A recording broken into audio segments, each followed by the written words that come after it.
Buenas tardes. Sean todos bienvenidos a nuestra casa, a esta bella exposición Modernidad sin Interrupción, que no tenemos ganas de desmontarla realmente. Cada vez queremos como cambiar, de hecho hoy tenemos un segundo montaje y seguramente algo más haremos antes de despedirla a finales del mes de abril. En primer lugar me quiero disculpar porque estoy un poquito engripada y ni mi voz está bien ni mi cabeza tampoco. Así que hoy no los marearé mucho con el discurso porque creo que todo lo interesante lo tiene que decir Alfonso, ¿no? Solamente quería comentarles que esta exposición Modernidad sin Interrupción surge como una idea de empezar a manejar microrrelatos alrededor del tema de lo moderno, que claramente tiene muchas vertientes, y vertientes entre lo geométrico, lo abstracto y por supuesto lo figurativo. Y a veces uno piensa, bueno, ¿y será que todo esto tiene una relación?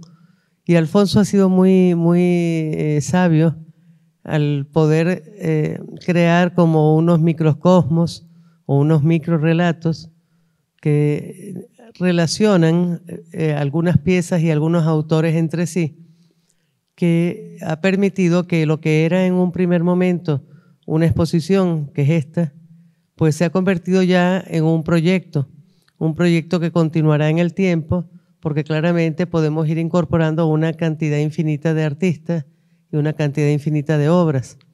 También este proyecto nos está permitiendo pues expandirnos hacia otros sitios. De hecho queremos pues ya en muy poquito tiempo, en un par de meses, pues abrir una pequeña galería en París, en donde trabajaremos precisamente estos microrrelatos, ¿no? De manera que podamos nosotros ir como contando pequeñas historias que a lo mejor para todos son conocidas, pero que de alguna manera nos permite en un espacio también pequeño como son las galerías de París, presentar un grupo de unas 6, 7 o 10 obras muy importantes y que además tengan un sentido y un valor relacional y relativo que nos permita pues también crear un conjunto de publicaciones, ¿no? No me voy a extender mucho más porque, como les digo, no estoy en condiciones hoy para poder hablar mucho tiempo, pero bueno, Alfonso sí tiene tantas cosas que contarnos, además es tan interesante el tema de Kandinsky y Klee en España que no tenemos por qué quitarnos ese placer de escucharlo. Alfonso. Gracias, Odalis. Buenas tardes, amigos, amigas. Sed bienvenidos a este conversatorio.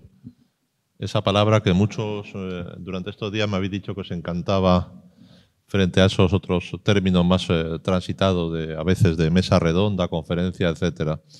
Pretendemos que sea un conversatorio, aunque es verdad que cuando empezamos a hablar de este día, uno de los, podemos decir, nudos de esta exposición era una pieza de Kandinsky que tenéis colgada en la pared y de la que hablaremos y nos servirá como conexión para hablar de eso que hemos titulado Klee y Kandinsky en España. Esta exposición se inauguró el 24 de septiembre. Como ha explicado Dalis, tenía como un primer montaje que se clausuraba este domingo, pero sigue hasta el 30 de abril con otro segundo montaje, con cambios, que es una cosa que habitualmente se hace en esta casa, una exposición con dos formatos. Después seguirá una exposición de Cornelis Ziedman, que titulamos Corpus, que se inaugurará el día 30 de abril. Y pensando en estas palabras, recordaba que a la vez que inaugurábamos esta exposición, esta casa, este grupo, la Fundación Odalis, se encontraba en Venecia con un proyecto en la Bienal de Venecia que se llamó Con las manos crecen los signos, y venía pensando que al final ese proyecto que enlazaba las cuevas de Altamira con el arte más joven era también otra forma de hablar de la no interrupción de la modernidad. Coincidirá esta exposición con la celebración de los 10 años de esta galería asentada en este espacio de Madrid, en su vida madrileña, Y de alguna manera, ese título de Modernidad sin interrupción, ya sabéis todos, sabéis todas, que se asienta en una especie de remake de aquello de hay que ser sublime sin interrupción de Baudelaire en Mi corazón al desnudo. Como ha explicado Dalis, cuando nos planteamos el cómo escribir sobre un conjunto de artistas, en fin, que aunque muchos de ellos se situaban en el siglo XX, la mayoría eran diferentes lugares, diferentes países, diferentes momentos de la historia, y optamos por hacer eso que hemos llamado microrrelatos de la modernidad, junto a un gran microrrelato que es el del viaje del Pochoir de Kandinsky, del que ahora hablaré. Esos 33 microrrelatos los vine escribiendo desde el verano de 2022 hasta aproximadamente el mes de octubre, y actualmente se encuentra en proceso de traducción y de diseño a punto de impresión. Y eran unos microrrelatos que, además de utilizar esa fórmula de, ya digo, pequeños relatos sobre la modernidad, a veces hablaban de un artista, a veces reunía a 2 o 3, y tenían también como otro curioso componente, que era que las ilustraciones que buscamos eran ilustraciones, vamos a llamarlas así, anómalas. En fin, pongo el ejemplo de una pieza de Picasso que está en la exposición, que es un payaso. Estaba ilustrada con una foto antigua del Circo Medrano. Cuando digo que están ilustradas, no es que busquemos ilustraciones en Google Images, sino que son ilustraciones, por lo general, pues fotografías vintage o cosas, documentos que tenemos que relacionamos con eso. Pues estaba la fotografía del Circo Medrano y estaba también una curiosa fotografía de Picasso recibiendo a un crítico de arte español, como no podía ser menos, en calzoncillos en la Californie, e intercambiándose la capa española. Picasso se la intercambia con Juan Ramírez le deja la capa a Picasso, y de alguna manera son microrrelatos. Os voy a leer solamente los títulos de los 33. Pensaba también que leer solamente los títulos de los 33 compone como otro nuevo relato sobre la exposición, y de alguna manera nos sirven para comprender de qué hablamos. Los títulos son así, otro microrrelato, y teniendo en cuenta esa disparidad de artistas y de momentos históricos, los ordené alfabéticamente por nombre de pila, lo cual era someter esta historia a lo que podíamos llamar como una nueva oportunidad. Les leo los títulos de los 33 microrrelatos. Vislumbrar formas, Agustín Cárdenas. El alma secreta, de Albert Gleizes. Entre las imágenes en lento movimiento y los estados iluminativos, André Derain, Marc Chagall y Fernando Botero. Andy Warhol, La ilusión de decirlo todo versus todo por decir. Conversación con aquello silenciado, Antoni Tapies. Arnaldo Pomodoro, El lugar de la pérdida. Auguste Rodin, Mártir de la contenida belleza del doliente mundo. Baltasar Lobo, En el espacio suspendido. Out of Time, Banksy. El instante perpetuo, Carlos Cruz Díez. Hallar, imaginar, Carmelo Arden Quinn. Cristo y Jean-Claude en el umbral. Cornelis Zietman, Teatralizar para contemplar el mundo. Storyboards de Fernand Léger en la parroquia de Courfeyrac, circa 1953. Gego y Gerleufer, Acontecimientos de lo leve. Hans Richter, Dreams That Money Can Buy. Jean Dubuffet, Como una luz previa al mundo. Jesús Rafael Soto, Una meditación espiritual. Julian Schnabel, Entre secreto y sagrado. Liu Bolín, Milagro. Masas negras y el grito de un búho, de Manolo Valdés, que estaba aquí, ¿no? En este, ¿no? Mario Carreño, Es el lugar oculto. Marisol Escobar, La patria de ningún sitio. Max Papar, Trascendencia y extrañeza y alegría de pintar. No poder contar exactamente, Miguel Ortiz Berrocal. Mimo Rotela, Un no como memoria insoluble. Nicolás Schofer y Ernest Trova, Pensando entre una mecánica romántica. Voy por el 28 así. Pablo Picasso, Mística del payaso. Soñando las formas, Serge Poliakov. El silencio compartido, de Sergio de Camargo y Karl Gesterne. 3 dibujos de Sonia Delaunay como ejemplo de un emocional territorio de reserva, Víctor Vasarely, Irradiaciones y Cerrar los ojos de Vic Muniz. Esos microrelatos se abrían con una cita de Maurice Blanchot que me encanta y que por eso se la repito. Cuando el ser humano imagina, él todavía no es imaginación, está en camino de ser imaginación. Es esfuerzo y tensión por imaginar. Y también hay otra frase que repito a menudo del Ulises de James Joyce, que es cierra los ojos y mira. Con frecuencia cito en este capítulo de citas otra afirmación de Wyndham Lewis que habla de cómo las formas son resistentes. Esa frase de Wyndham Lewis es: llegan los verdaderos artistas desde el futuro, en opuesta dirección al pasado. Si nos da tiempo, luego les leeré al menos uno de esos microrelatos para que se comprenda el tono. Bueno, ahí tenemos el pochoir de Kandinsky. Uno de los textos escritos en el catálogo habla de este misterioso viaje del pochoir que tienen ahí colgado. Un pochoir es una técnica gráfica que está basada en el uso de plantillas que luego son coloreadas con témpera, por explicarlo de un modo resumido. Esto lo titulé El posible viaje de un pochoir de Kandinsky, París, Barcelona, Tenerife, y ahora he añadido quizá Madrid. Eso es la exposición de arte contemporáneo que tuvo lugar en el Círculo de Bellas Artes de Santa Cruz de Tenerife entre el 10 y el 20 de junio de 1936. Les anteceden obras de Baumeister, Bordenberger, Hildegard y Tauber Arp. En esa esquina están el Kandinsky, están otro pochoir de Miró y un pochoir de Jean Hélion. El 19 de julio de 1935, como veis ahí, Joan Prats, el conocido como el sombrerero que luego estuvo en Rambla de Cataluña, un hombre fundamental para el impulso de la vanguardia, especialmente en Cataluña, el gran amigo de Miró, proyectaba una revista que se llamó Síntesis, vamos a decirlo así, que fue una no revista porque nunca se llegó a publicar. Y era uno de los creadores de eso que se llamó ADLAN, Amigos del Arte Nuevo, Amics de l'Art Nou,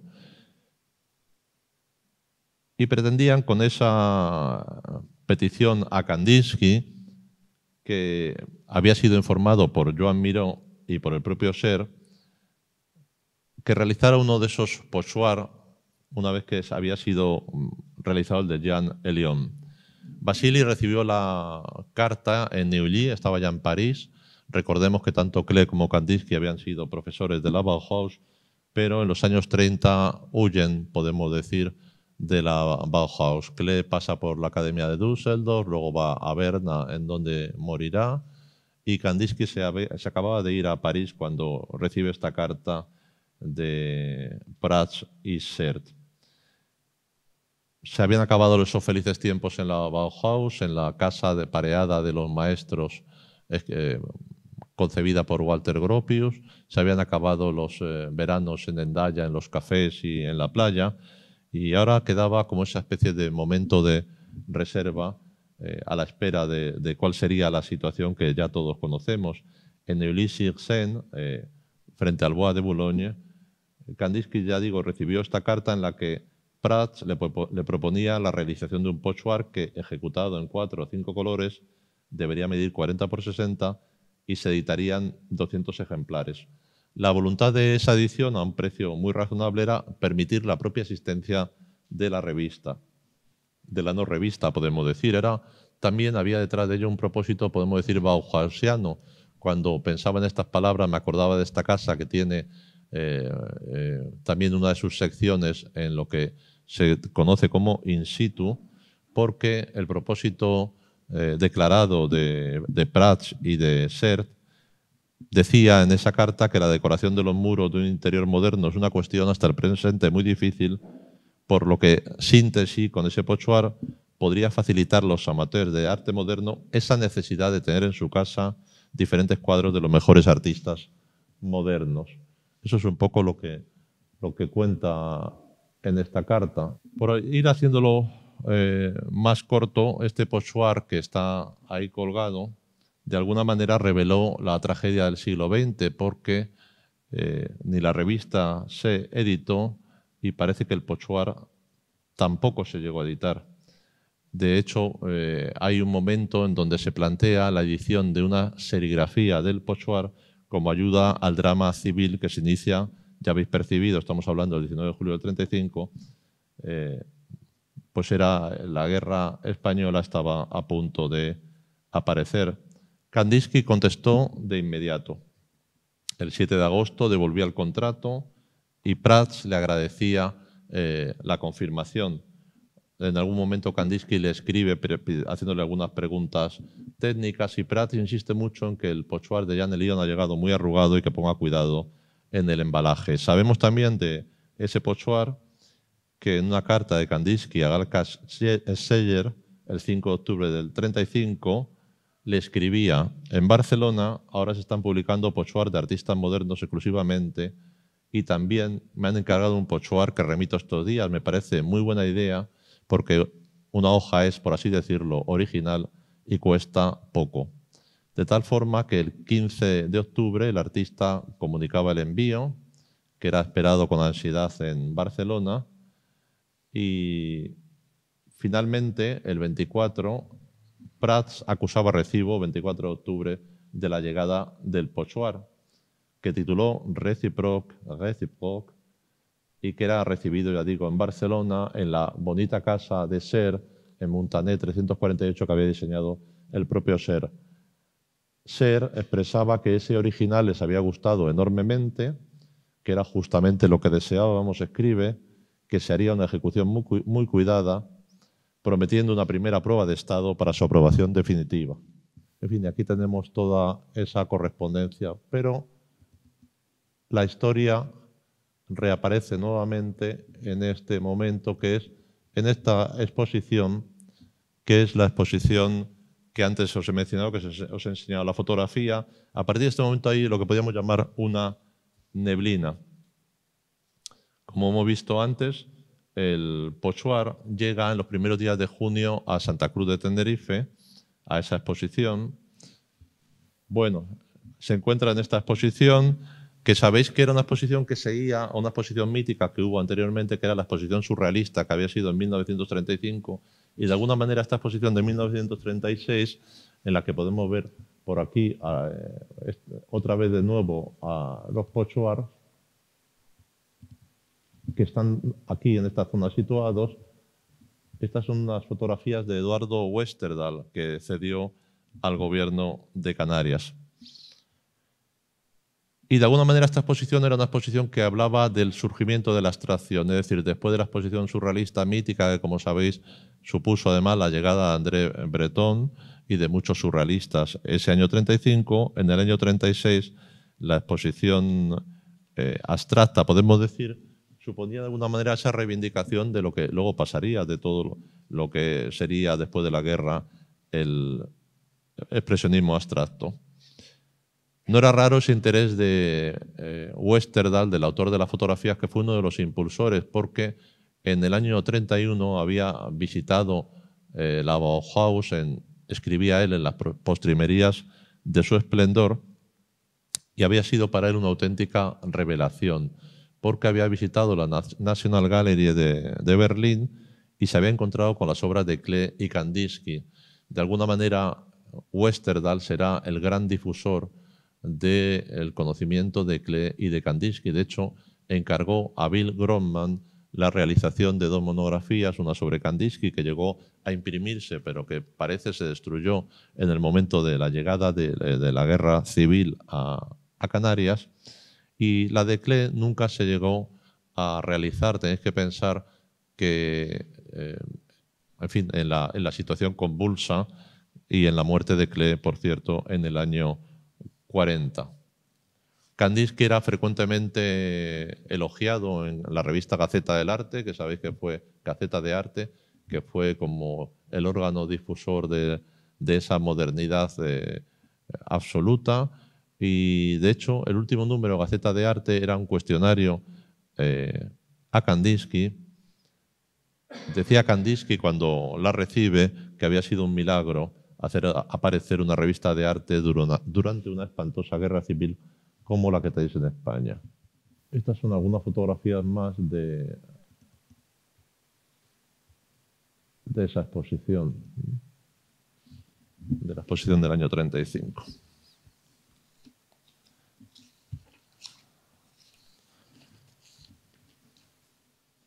Klee y Kandinsky estuvieron en España en el año 29, un poco por hacer aquello de hablar de mi libro. En este libro os he contado un poco esa aventura del viaje español de Kandinsky y de Klee, más centrado en la figura de Paul Klee, los irredentos kleyanos. Doblemente se habla tanto del viaje de Klee a España como de la influencia que su obra tuvo sobre el arte español.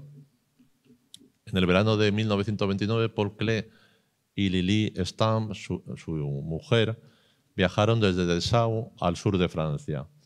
Llegaron al País Vasco, habían atravesado Lyon, Burdeos, Bayona y Guétary e hicieron numerosas excursiones a la frontera española. Bueno, querido Pablo, querido Basilio, he puesto aquí para ilustrar esto, cosa mía. Entre el 19 de julio y el 8 de septiembre se encuentran los Klee y los Kandinsky.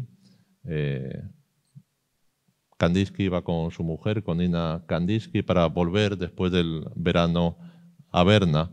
Y luego, no muy lejos, se encontraba también el matrimonio Albers, que habían estado en Biarritz y que llegaban también, por cierto, desde San Sebastián. En la Bauhaus había mucho interés en lo español, si pensamos que Walter Gropius había estado en España prácticamente un año entre 1907 y 1908 y el viaje de artistas, profesores de la Bauhaus era como un nuevo romanticismo moderno, algo que, por cierto, había estado siempre en la vanguardia del siglo XX.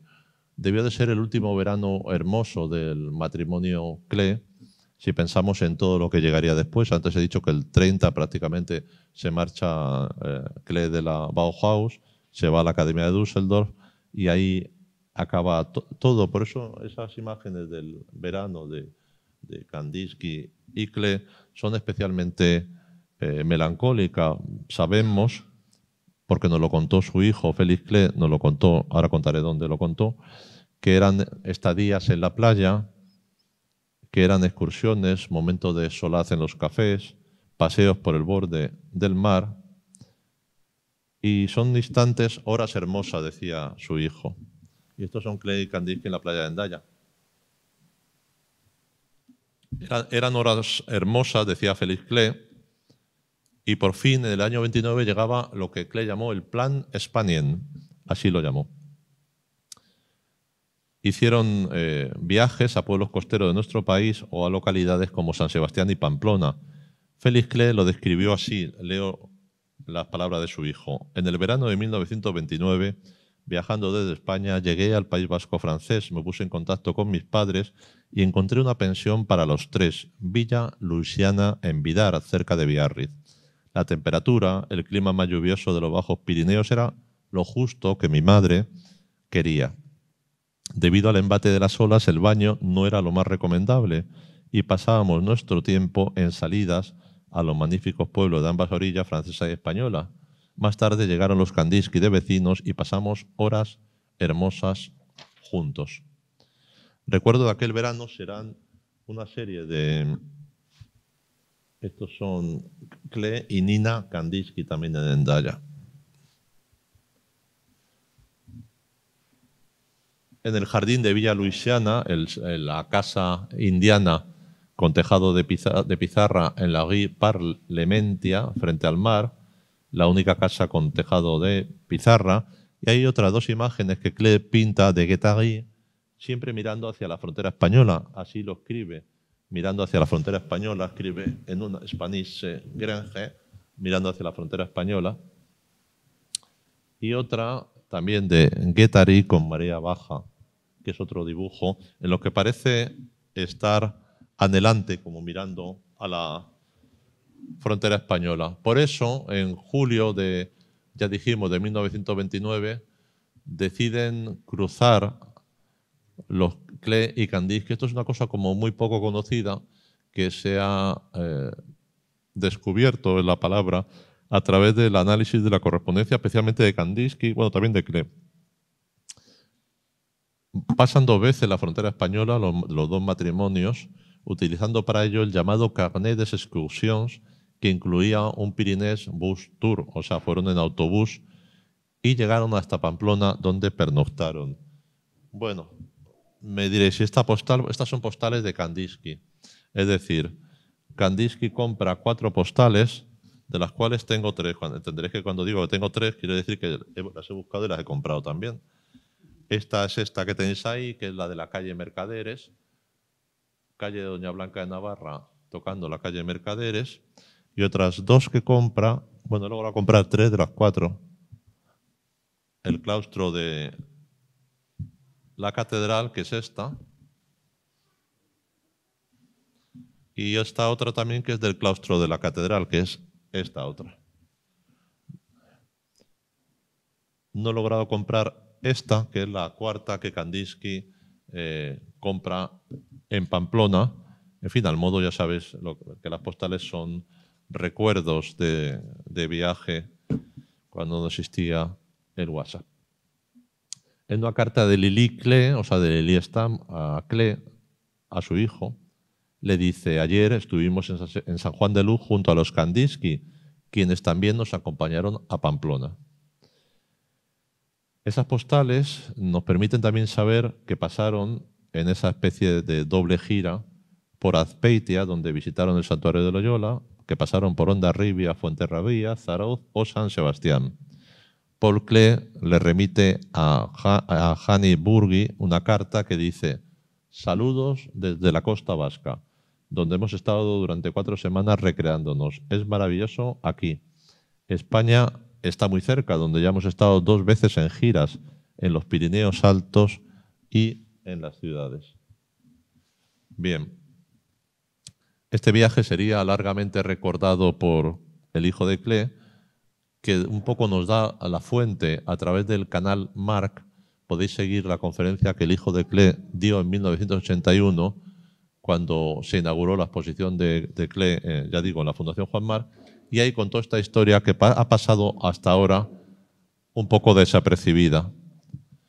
Sabemos que de alguna manera Klee cumplía, no cumpliéndola del todo, ahora explicaré por qué, un viejo sueño, que era ese plan Spanien, que lo planificó en 2 ocasiones, aunque no lo llegó a realizar en 1902 y en 1905. Llegó a ser casi una obsesión, que no era el viaje a Túnez, ese viaje hacia la luz promisoria del sur, hacia el colorido, sino que era más bien el deseo de un viaje culto. Él anota en su diario ver Madrid, Prado, Toledo y el Escorial. Anota en 1905, y siempre sobresaldrá el deseo de ver la obra de Goya, que dirá siempre: me sigue como un fantasma.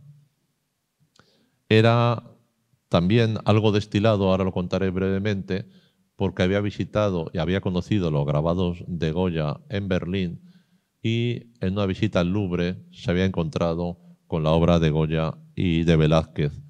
Ese viaje, sabéis que tenía muchas concomitancias con los viajes románticos que se hacen en aquel tiempo. Tantos viajes hacia nuestra cultura. Puedo citar los de Andersen, Delacroix, Doré, Dimas, Gautier, Mérimée o David Roberts, entre otros, y que venían también desde viajes de montaña, o de Laurence Sterne, o el infatigable que hizo Humboldt, el amigo de Schiller y de Goethe. Y realmente, si hay un viaje a España que marcara a Klee, fue el viaje de Rilke, un gran amante de las obras de Goya o de Zuloaga. Entre el 15 y el 25 de octubre de 1904 se encuentra Paul Klee viendo los grabados de Goya, los proverbios y los desastres. Realmente le influye. Cuando vemos algunos dibujos de aquellos años, vemos la influencia de los desastres y de los proverbios, especialmente dirá de los desastres.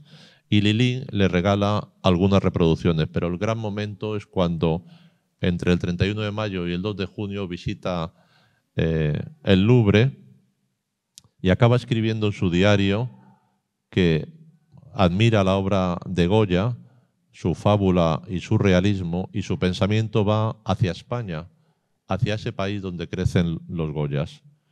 Goya lo compara con Velázquez, dice que las figuras de Velázquez están llenas de orgullo y de elán. Hay que tener en cuenta que Klee era implacable, es decir, había sido capaz de arremeter en sus diarios contra Delacroix, contra Rafael, contra Tiziano. A Delacroix no le entendía muy bien, a Rafael le dejaba muy frío. En su diario dice que Tiziano se ha echado a perder casi siempre hacia un amarillo uniforme. Realmente eran unos juicios muy duros. Por eso, cuando uno lee la influencia de Velázquez y de Goya y lo que él llama de su influencia hacia Manet, escribe Klee Goya para pintar y Velázquez para admirar. Otro pintor que admira es Zuloaga. Este cuadro que se llama Mis tres primas lo ha visto en ese viaje en el Gran Palais. Ha visto también otro de la familia del torero.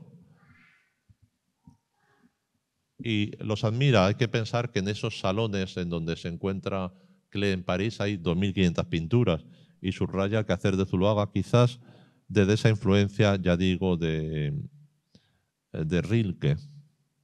Su sombra, escribe en los diarios, especialmente cuando su profesor Gélibu le regala una de las grandes monografías que enlaza por vez primera a Goya con la modernidad, su sombra le seguirá como un fantasma.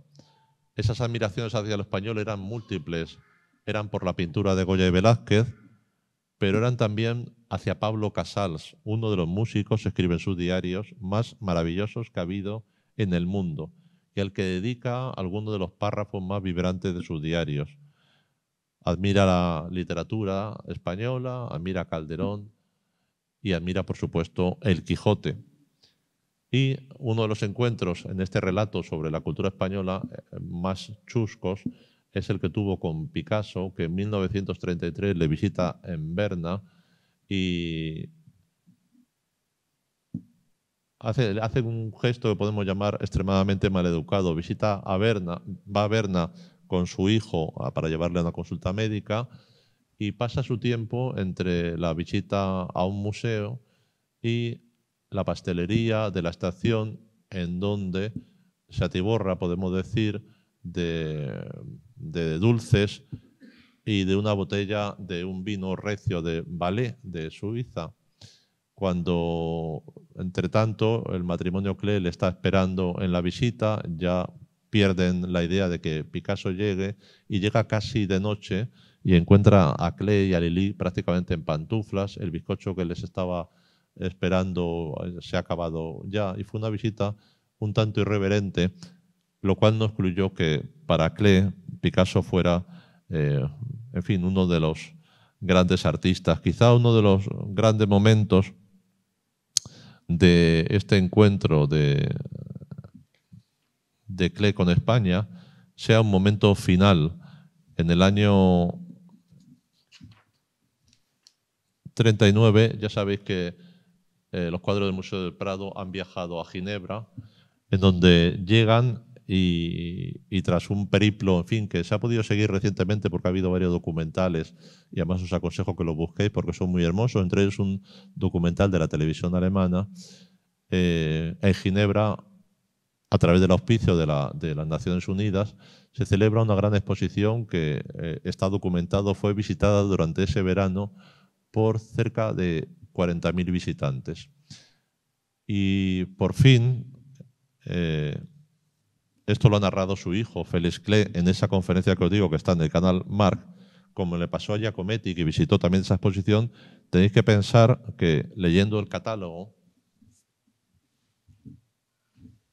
de la exposición, nos podemos encontrar con 14 pinturas de Velázquez, entre ellas Villa Medici, la fragua de Vulcano o, por supuesto, las hilanderas y las meninas. Se ven en el documental bueno, se narra en el catálogo, pero están en el documental que os he citado. 16 obras de Goya, 14 del Greco. Así lo narró su hijo en esa conferencia. En 1929, Paul Klee echó un rápido y pequeño vistazo a España, fue al País Vasco. Un segundo encuentro con la pintura española fue la exposición Obras Maestras del Prado en Ginebra en 1939, quedando particularmente fascinado por un gran pintor español al que vio por primera vez en original, Velázquez. Otro pintor español jugó un papel muy importante, seguía diciendo Félix Klee, en todo el arte de mi padre fue Goya. Además de la obra pictórica de Goya, fue sobre todo su obra gráfica, Caprichos y Desastres de la Guerra, que mostraban no solo lo positivo y bello, sino también lo negativo y feo de la vida. Sigue diciendo Félix Klee, pronto se sintió completamente como en casa en este mundo. Aquí debo aún mencionar al Greco, uno de los primeros expresionistas dentro de una larga línea de muchos pintores españoles importantes hasta el día de hoy, todos los cuales Klee respetó y que de alguna forma pueden reconocerse en la exposición de mi padre, Paul Klee, en Madrid. Era la exposición de Klee en la Fundación Juan Mar. Para otra ocasión dejaremos la admiración que la obra de Klee provocó. Él muere en el año 40, es decir, unos meses después sucede este encuentro que podemos llamar triste con los cuadros que no ha podido ver en toda su vida. Unos meses después muere en Suiza y a su muerte realmente, esto lo diré brevemente porque sería objeto de otra conferencia, tras la guerra mundial se produce lo que podemos llamar un movimiento que es casi mundial también de reconocimiento de esa figura ética que ha sido calificada de degenerado, cuyos libros han sido apartados y en algunos casos destruidos. Fue el caso del catálogo razonado que hizo Bill Grossman, que fue también que desapareció de la circulación. Por eso no era extraño que en los años 40 nos encontráramos con... Esto es una carta de Westerdahl a Paul Klee pidiéndole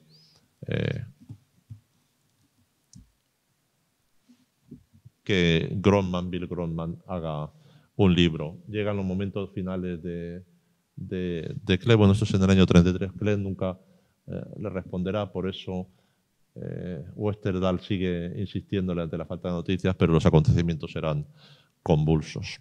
Gracias. Creo que damos un derecho de palabra, ¿verdad? Sí. Preguntas, comentarios, curiosidades. No, a la carpeta otra vez. ¿Cómo llegó esa pieza aquí? Pues resulta que esa pieza estaba en España. Y circunstancialmente, durante este tiempo que hemos estado juntos, sobre todo en el tema de Venecia y de la Bienal, en algún momento Alfonso me obsequia la revista Bisonte, que tiene que ver con las cuevas de Altamira y todo, y es una de las piezas que colocamos en la exhibición de Venecia. Y revisando a Bisonte le digo a Alfonso, oye, pues esta pieza de Kandinsky es la mía. Y me dice, tuya, ¿y eso está aquí? Digo, claro que está aquí, está en mi casa. Y de aquí aparece esta obra que ven ustedes ahí a mano derecha, pero que además da origen quizás a esta exposición, porque prácticamente a partir de Kandinsky es que tenemos noticias y damos un recorrido por todo esto que están viendo. Estos siguen siendo imágenes de la exposición de Tenerife. Realmente el pochoir de Kandinsky es un enigma porque no hay un acuerdo. Bueno, lo que parece es que no se llega a editar. Y realmente uno llega a la conclusión de que una de las hipótesis, en fin, para eso está la historiografía, para narrar también, para construir historias dispersas. Una de las hipótesis sobre el pochoir que está aquí colgado es que sea el de Tenerife, porque parece muy difícil que hubiera podido encontrarse primero porque el pochoir no se llega a editar, se edita una serigrafía de la que tampoco se conocen muchos ejemplares, aunque en el catálogo razonado viene como que se editó en 200 ejemplares. Pero todas las pruebas, vamos a decirlo así, apuntan a que esa pieza que está ahí sea el proyecto de Pochuar que Ser Prats le piden para la revista Síntesis. Y eso explica su presencia en España, porque no hay, en fin, las posibilidades se van agotando, ¿no? No, y que hay otra pieza que se hace posteriormente o equivalente, no sé, que es la que está en el museo, en el MoMA, ¿no? Sí, es la serigrafía. Es la serigrafía. Es la serigrafía, pero la técnica es muy diferente. Esto es una témpera. Claro. Y lo otro es una impresión, claro, que se hace para ayuda a la guerra civil. Cuando nosotros vemos esa pieza por detrás, lo interesante es que está recortada, mal recortada en un papel, está firmada por delante y por detrás, pero claramente es una prueba. O sea, claramente era una prueba para hacer algo posterior. Lo interesante es que… Lo he puesto aquí. Ahí está.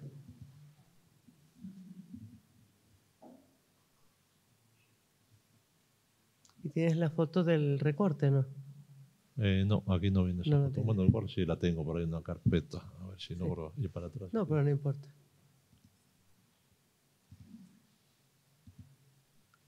De alguna manera esto lo que nos habla es de lo que es el coleccionismo, ¿no? De una forma así. La compré en una casa de subasta aquí en Madrid. Sin saber la historia. Sin saber la historia, pero sabiendo que era un Kandinsky. O sea, cuando la estaban anunciando como una serigrafía de Kandinsky. Y fui a verla y pedí que me la abrieran por detrás. Me abrieron la pieza y cuando la vi dije, esto no es una serigrafía. Y la compré hace unos 15 años por lo menos, sin saber esta historia. La historia la conocemos ahora en función de la revista Bisonte. Cuando se reproduce, perdona, en Bisonte. Bisonte era una revista de un solo ejemplar también que editó la Escuela de Altamira, que vuelve a ser una conexión con Westerdal. Es decir, Westerdal está en el eje de lo que vamos a llamar el mundo moderno en España, impulsa también la Escuela de Altamira, y la revista Bisonte vuelve a ser como lo que podemos llamar un órgano en el que Westerdal tiene influencia, donde aparece el Pochuar. Sí, pero es una suma de casualidades, ¿no? O de situaciones que nos lleva a esta investigación que ya Alfonso había desarrollado en relación a la obra de Klee. Cuando Alfonso me obsequia esa revista y le señalo que esa pieza la tengo yo, me dice, pero bueno, es que esta pieza estuvo en Tenerife. Y empezamos la investigación, empieza él su investigación, que nos ha traído hasta esta exposición. De alguna manera esto lo que nos habla un poco es de que en verdad el coleccionismo, y nunca mejor dicho, y les recomiendo un libro que acaba de ser traducido por Beatriz Arlo de Walter Benjamin, que se llama El coleccionismo. Nunca mejor dicho, o sea, el coleccionista siempre busca aquello que le falta, y no importa lo que sea, siempre hay algo que le falta.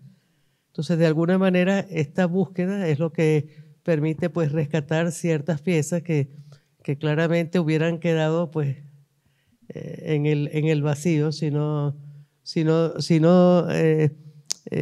colindan o si no se unen todas estas situaciones, ¿no?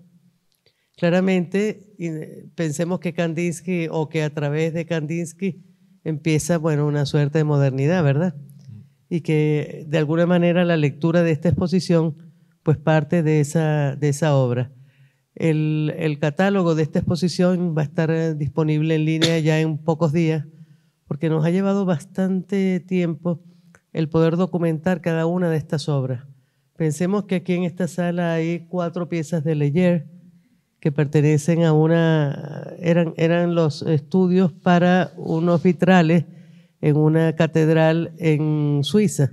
Son estas 4 piezas que están acá, pero que también tienen su historia, y luego vas a Warhol y tiene su historia, y así cada uno de ellos, ¿no? Entonces, poder narrar la historia de cada una de las piezas y relacionarla con ese entorno y crear esos microrelatos, pues nos ha creado una exposición sumamente densa. Nada más que el catálogo hasta el día de hoy creo que lleva 175 páginas. Así que bueno, ya veremos cómo producimos el catálogo, ¿no? Y faltan otras 25 más, ¿no?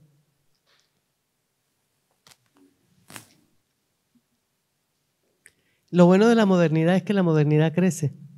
Significa, podemos ir incluyendo cantidad de obras, cantidad de artistas españoles y artistas internacionales dentro de estas lecturas y podemos seguir creando microhistorias, ¿no?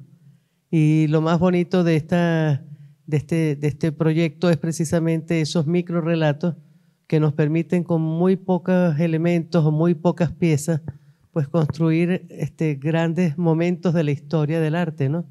Y sobre todo recrear grandes momentos de la historia o episodios que han pasado por el arte español. Porque especialmente el hecho de que estos grandes artistas hayan estado aquí en España en ese momento, justo antes de la Guerra Civil, en un momento en el que había pues un esplendor y una situación de bonanza y tal, y después que haya habido como un silencio, bueno, pues nos habla mucho también del devenir del arte, ¿no? Y creo que esto nos permite pues también tener la mirada bien atenta y los ojos bien abiertos, ¿no? Pues para poder percibir lo que tenemos alrededor y poder de alguna manera ser buenos testigos de los momentos que nos toca vivir. Pensemos que hace poco tiempo tuvimos una pandemia de 2 años que prácticamente cambió también el sentido del arte, ¿no? El sentido general de cómo lo vemos, ¿no? Y aún ahora estamos recobrándonos de ese cambio. Y aún ahora estamos tratando de decodificar ese cambio y poder adaptarlo a lo que es nuestra forma de entenderlo, ¿no? Esto me gusta mucho porque este tipo de exposiciones lo que nos obliga es a leer más detenidamente y a ver como más acuciosamente obra por obra, ¿no? Momento por momento. Y este aporte bibliográfico, este aporte documental que Alfonso nos está dando hoy y que va a estar escrito en el catálogo, que como les digo lo vamos a tener en unos días, ya publicado en línea, gratuitamente, bueno, pues que represente una contribución bibliohemerográfica pues al estudio y al rescate pues de ciertos momentos que si no pues hubieran quedado pues en el vacío, ¿no? ¿Quieres leer algún microrelato? Sí. Por petición popular. Bueno, leo solamente un microrelato porque son las 7, y que es un poco sirve de modelo de lo que ha sido esta historia. Es sobre el tapies que veis en el extremo donde están las copas ahora. Se titula Conversación con aquello silenciado.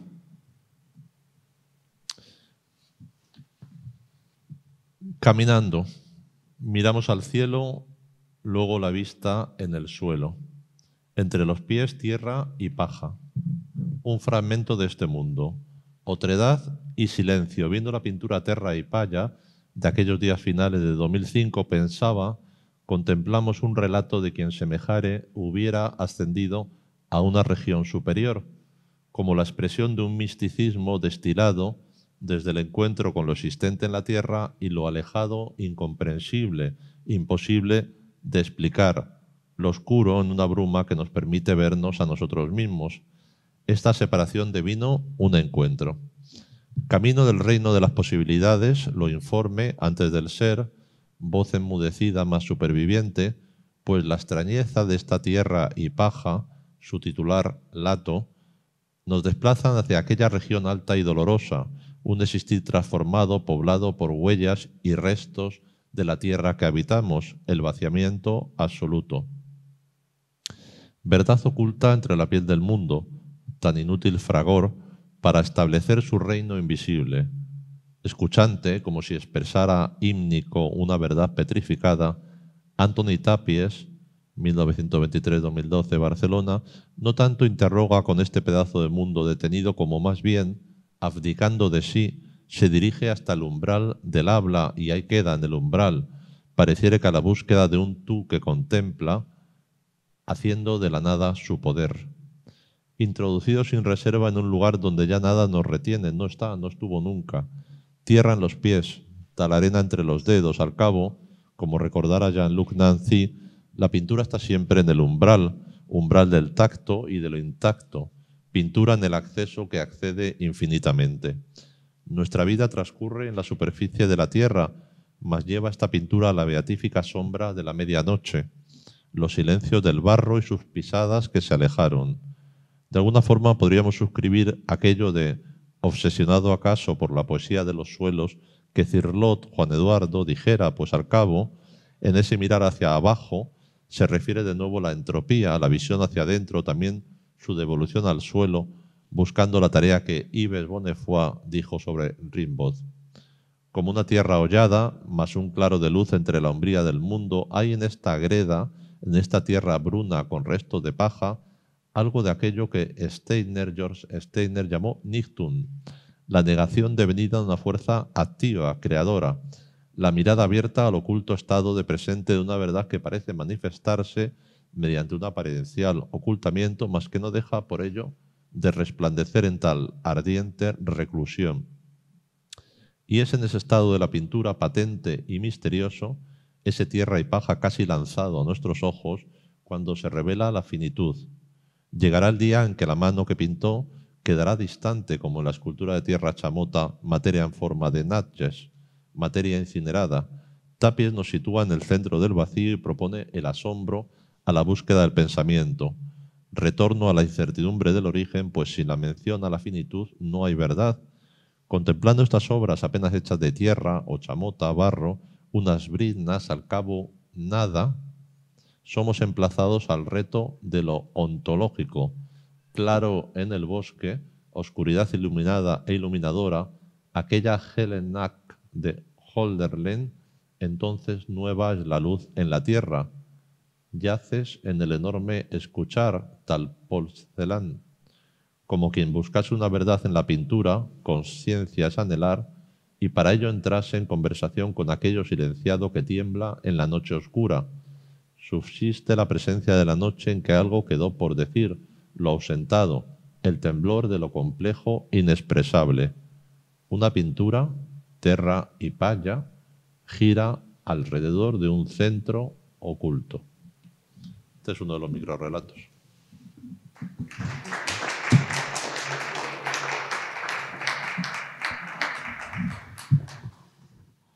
Pues con mucho gusto escuchamos sus comentarios, preguntas.